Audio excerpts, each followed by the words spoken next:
Welcome back student after a long time and today we are going to discuss unit 11 physics class 10th जो कि हमारे पास है sound. और मेरी तबीयत बिल्कुल ठीक नहीं थी इसलिए काफ़ी से मैंने वीडियो नहीं डाली और I am still not feeling well, तो दुआ करें कि मैं जल्द से जल्द ठीक हो जाऊँ। ओके, तो आज हम देखने लगे साउंड को। साउंड क्या है, आपने स्पीकर से भी साउंड सुन ली होगी, अभी मैं बोल रहा हूँ तो भी आप साउंड सुन रहे हैं। तो इसके पीछे इसकी सारा मैकेनिज्म हम इस चैप्टर में देखेंगे। चैप्टर का नाम ही साउंड है तो बस ये सारा चैप्टर जो होगा वो साउंड के इर्द गिर्द ही घूमेगा। सबसे पहले हम देखते हैं कि साउंड वेव कौन सी टाइप में आता है। तो अगर मैं इसकी कैरेक्टरिस्टिक्स की बात करूं तो हमारे पास जो साउंड वेव है वो कौन सी वेव में आता है, वो मेरे पास मैकेनिकल वेव्स में आता है। ठीक है, और मैकेनिकल वेव्स कौन सी वेव्स होती हैं?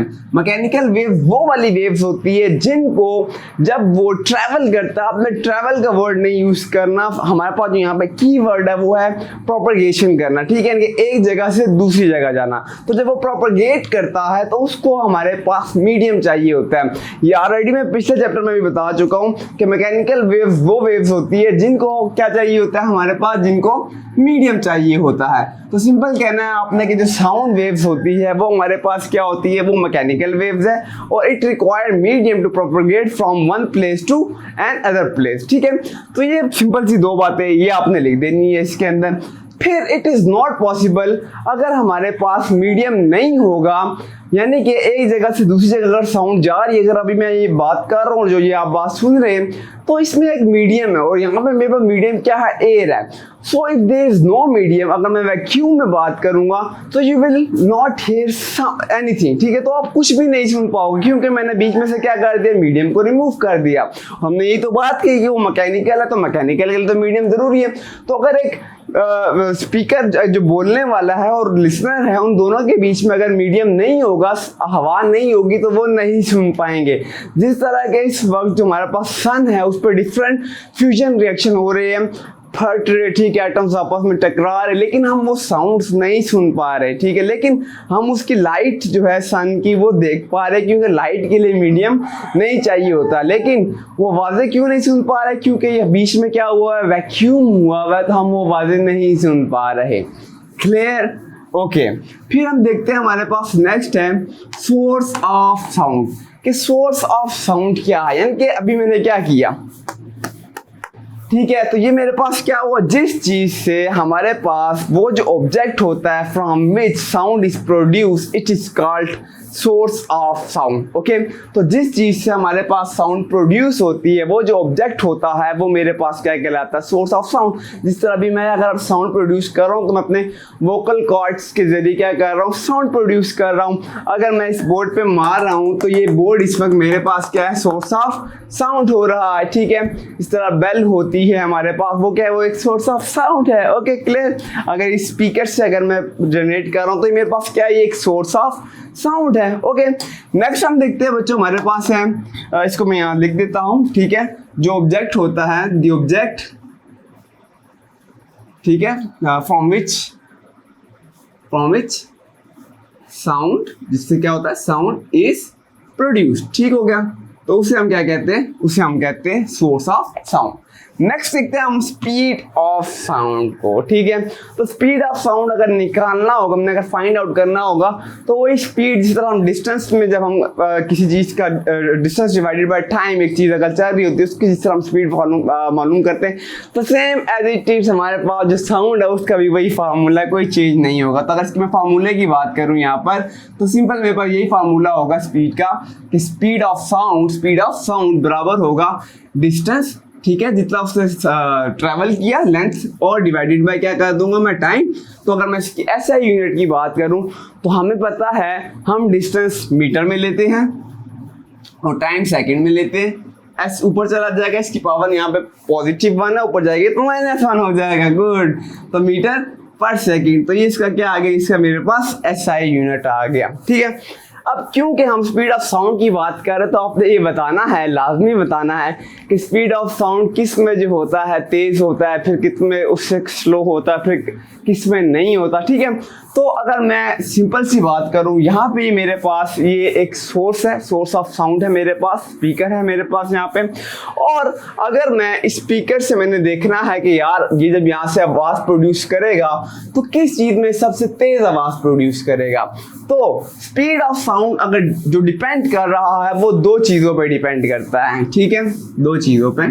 ठीक है, उस चीज़ की, उस मीडियम की डेंसिटी पे डिपेंड करता है कि वो जो मीडियम लिया है हमने कहा ना इसके लिए मीडियम चाहिए होता है, तो जो मैं मीडियम ले रहा हूँ, एयर ले रहा हूँ, सॉलिड ले रहा हूँ, मैं लिक्विड ले रहा हूँ, मैं वैक्यूम ले रहा हूँ, मैं क्या ले रहा हूँ, तो उस मीडियम की डेंसिटी पे डिपेंड करता है। और डेंसिटी का फॉर्मूला होता है मास डिवाइडेड बाय वॉल्यूम। ठीक है, मास डिवाइडेड बाय वॉल्यूम।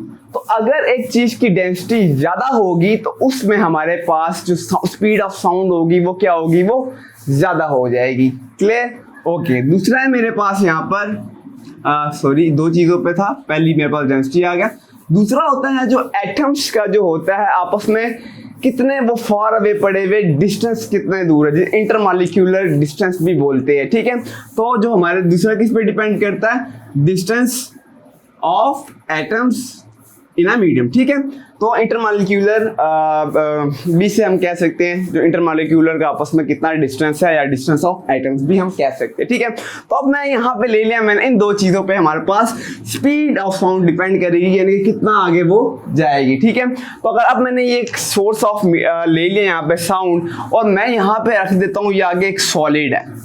ठीक है, मैं मेटल ले लेता हूँ, मेटल के अंदर जो होते हैं एटम्स वो काफ़ी आपस में क्या होते हैं, झगड़े हुए होते। ठीक है, तो यहाँ पे मेरे पास एटम काफ़ी ज़्यादा तादाद में होते। ठीक है, अब होगा क्या कि अगर यहाँ से यहाँ तक इस मेटल की जो लेंथ है मैं लेट कर लेता हूँ, वो मेरे पास 10 मीटर है। ठीक है, मैंने यहाँ से साउंड प्रोड्यूस की और मैं देखता हूँ यहाँ से वहाँ तक ये जो साउंड आने में मुझे टाइम लगा, तो वो कितनी देर में आया, वो मेरे पास यहाँ पे लिसनर ने जब सुना तो उसको लगा 2 सेकेंड। ठीक है, यहाँ से यहाँ तक आते हुए कितना टाइम लगा, 2 सेकेंड लगा।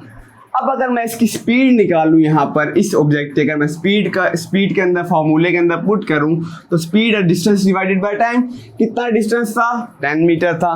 तो यहाँ पर अगर मैं 10 मीटर ले लेता हूँ और कितना टाइम लगा, 2 सेकेंड लगा, तो यहाँ मैं ले लेता हूँ 2 सेकेंड। तो अगर मैं इसको देखूँ तो मेरे पास स्पीड आ जाएगी टू 1 टाइम टू 5 टाइम्स, तो मेरे पास 5 मीटर पर सेकेंड, यानी कि वो 1 सेकेंड में जो स्पीड ऑफ साउंड थी वो 5 मीटर का डिस्टेंस तय कर रही थी। ओके, अच्छा यहाँ पे हो क्या रहा होता है वो भी मैं बता देता हूँ, वो चीज़ मेरे से मिस होगी है इसके अंदर साउंड वेव्स के अंदर ही, कि ये जो पार्टिकल्स होते हैं ना इसके अंदर, जिस किसी भी मीडियम के अंदर जो पार्टिकल्स होते हैं वो क्या करते हैं, वो कंप्रेस होते हैं और रेयरफ्रैक्शन होता है। ठीक है, 2 चीज़ें होती है। मतलब क्या, अगर मेरे पास यहाँ पर ये इस तरह के मॉलिक्यूल्स पड़े होंगे, ठीक है, ये छोटे छोटे एटम्स पड़े होंगे, ठीक है, ये अब इस वक्त हवा में पड़े हुए। अब होता क्या, जैसे ये जो सोर्स ऑफ हमारे पास साउंड होता है ये यहाँ से साउंड प्रोड्यूस करता, तो ये हवा के अंदर, ये जो भी मीडियम होता है उसके अंदर डिस्टर्बेंस क्रिएट कर देता है।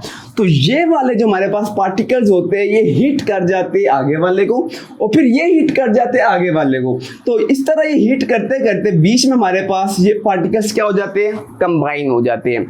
कुछ इस तरह ही हमारे पास दूर दूर, फिर कुछ बीच में क्या हो जाता है, इस तरह करके बीच में कंप्रेस हो जाते हैं। फिर ये वाली जो लाइन होगी मजीद आगे वाले पार्टिकल्स के साथ यहाँ पे हिट करेगी, फिर इस तरह हिट होगा, फिर हिट होगा, फिर आगे यहाँ पे दोबारा क्या हो जाएंगे, आपस में तेजी से इस तरह कंप्रेस हो जाएंगे। ठीक है, अब ये क्या होता है हमारे पास कि ये वाला पार्ट जो होता है इसको हम बोलते हैं रेयरफ्रैक्शन।